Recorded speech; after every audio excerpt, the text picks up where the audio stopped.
So why consider an exchange? So who in the room's got a retirement account? Okay, so when people say, I'm going to have to pay tax at some point anyway, why not pay it today? That's a conversation I have with people. I say, well, do you have a retirement account? And they, well, yeah. So why? Because you're going to have to pay the tax at some point. Why not pay it today?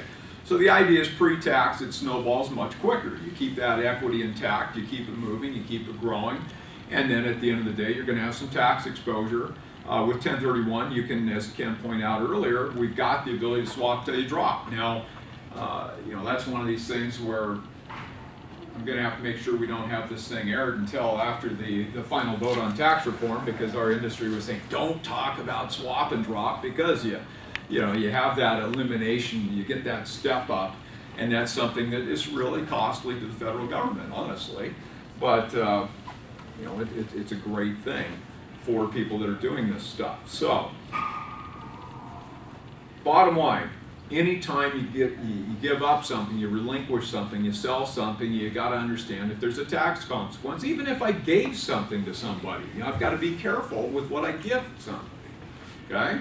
So if I've got a kid and I want to gift them cash, I can give them what? $14,000 per person per year, right? My wife and I could give that person $28,000 a year. If I gave them 50, what happens? I have to pay the tax, right? So it's sort of funny how that happens. But and one comment on gifting on things, think about this.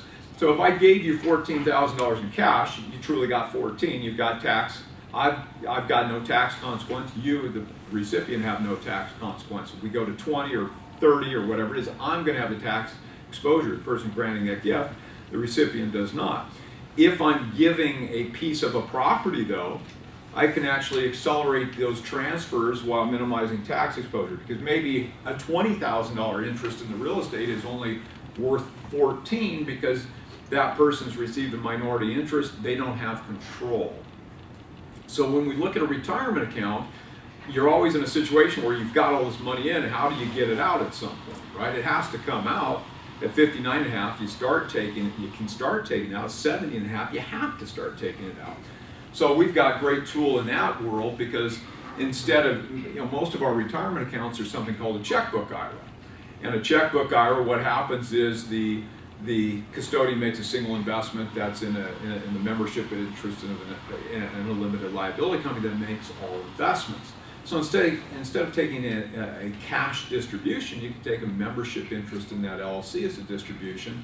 And what happens then? Now you've got a piece of it, so we can discount that distribution. So you can accelerate distributions while minimizing tax exposure by using that gifting strategy or that discounting strategy. So, back to the comment earlier on guidance on the LLC.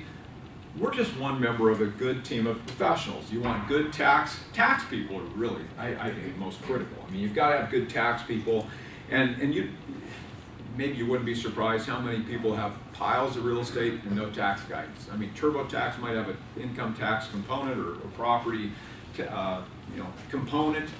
Get a tax person, somebody that's good. I mean, it's going to cost some money, but they're going to take care of you. And if you're ever audited, mine just tell me to sit down over there, and I'm happy to do it. They're going to take care of the stuff. So there's lots of things out there. And one example of what, a value that they might be able to offer you is, think about a rental house. You go out and buy a rental house. Who makes the allocation between dirt and improvements? And what does that allocation do to your return? If you bump up the value of the improvements, you've got more to depreciate, your cash flow changes. It increases dramatically. You minimize it, it's the opposite. So who makes that allocation? Who does that today? You look at a property tax statement, when was the last time that was accurate? Anybody heard of a cost segregation study? Well, cost seg will take this building and break it up into carpet and tile and counters and lighting and plumbing, and all they're doing is taking the same depreciation but accelerating. So you don't get additional depreciation, you're just getting additional in a given year. If you go out the whole investment life, you're not going to have any additional, you're just accelerating that, which totally changes the return on investment. Boil it down to simple cost seg is a house to improvement, the dirt to improvements. I mean, that's 2, but you can take it 10 or 20 deep. So the thing is, good tax people, they're going to support what's going on. They're going to help you justify what's going on. And you know, they might not be cheap, but they're going to save you. Hopefully, they're saving you a lot more than they're costing you. Legal people, finance people, property managers. You know, you've got a team of people. Take advantage of that team. And you know, if it comes to looking at the retirement accounts, 1031 stuff, like I said, we don't give investment advice or sell investments. We just give that conduit out of what you don't want into what you do want. All right. So, why would you think about an exchange? Why pay tax that you don't have to? That's the bottom line. And I joke, one of the guys I hired when we first put the company together, he says, yeah, once in a while somebody will in a seminar, I'll be all mad because they say, well, gee, you know, you're American, it's the right thing to do is pay the tax.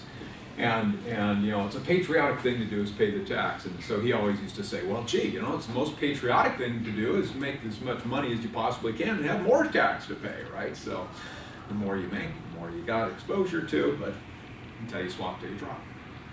So just take a look at that stuff. But the bottom line, every dollar you save in tax, you know, how much more do you have to reinvest in the replacement property? You know, $3 or $4 more.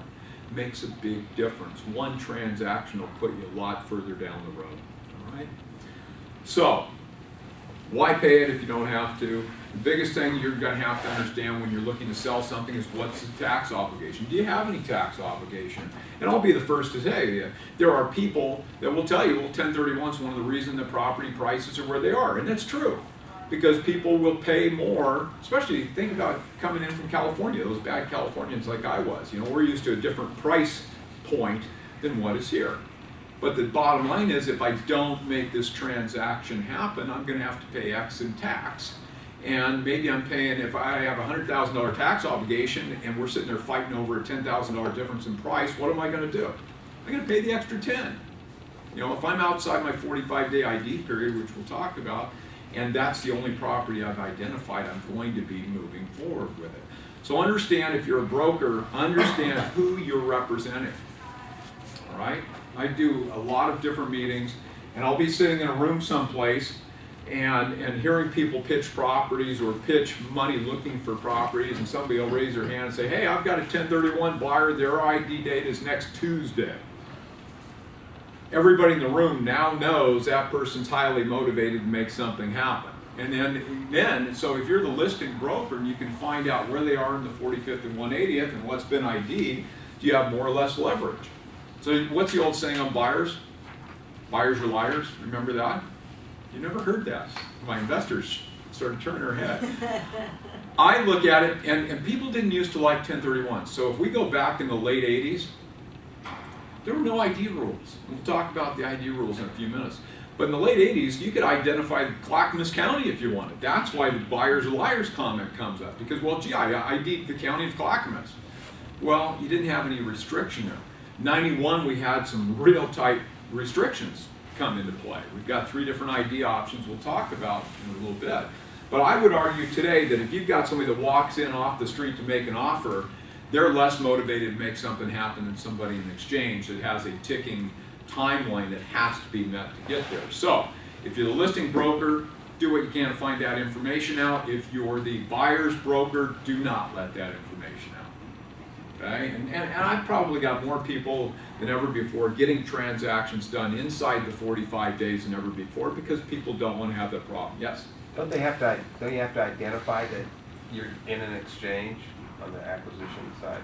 Well, no, I mean, your purchase sale agreement, so what happens is contracts in this state are assignable unless they prohibit assignment. The residential and commercial forms, at least last I looked, do not prohibit assignment. So at the 11th hour, you can always assign the transaction to us.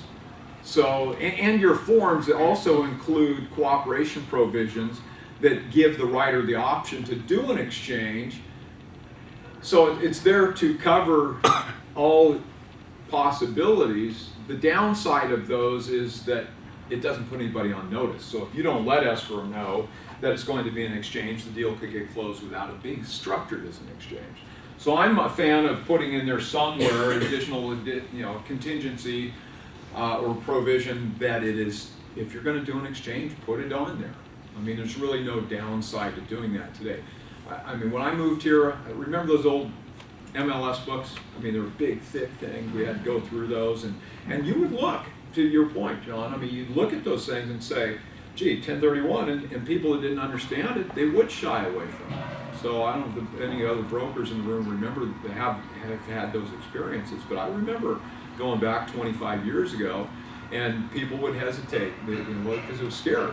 And I mean, I had a little more hair on my head in those days, so I came in from out of the area, putting a concept together. We put the company together because we couldn't get it done. So I'll never forget my corporate lawyer when we're putting the business together. He says, "You're going to do what? People are going to pay you for this?" And I said, "Yeah, this is the way." And he just was like, "Wow." So, it's one of those things where it's changed a lot. People are much more aware of it today. The purchase sale agreements in most states include some type of built-in boilerplate provision allowing the exchange, but I'm still going to say, to your point, you ought to put something in there because it puts people on notice. And then you've made it a contingency so that escrow is going to get it taken care of. If you don't have it there, how do they know? Right? The deal can get done. And like I said, unfortunately, we still have transactions that get closed when somebody wanted to do an exchange and doesn't get done as an exchange. Right? As a broker, why would you think about it? You get a listing maybe because you gave somebody the opportunity to go do something. When we're looking at, let's say, in today's market, it's hard to find stuff, right? I mean, it's a tight market. People want a lot of money for things. I think we're the DST or Tennessee in Common world. I think that's a great opportunity for people to get out of things that they no longer want. Maybe they're not finding what they want. That gives them the opportunity to get a place to go. But maybe you get a listing out of it. If you've done your job, you're going to get a seller, you're going to get a buyer if you're the broker. Not only do you have a buyer, you know what that person wants, you're working with them, you know when they have to buy it, how much they can spend, and how much they must spend through the exchange. So that's a good thing. The last point is the most important one. As I said, we still have transactions that close. People want to do an exchange and they don't get it done. You got somebody that's happy. You just saved them a pile of money potentially, and maybe it's the reason you got the listing. Nobody else mentioned it.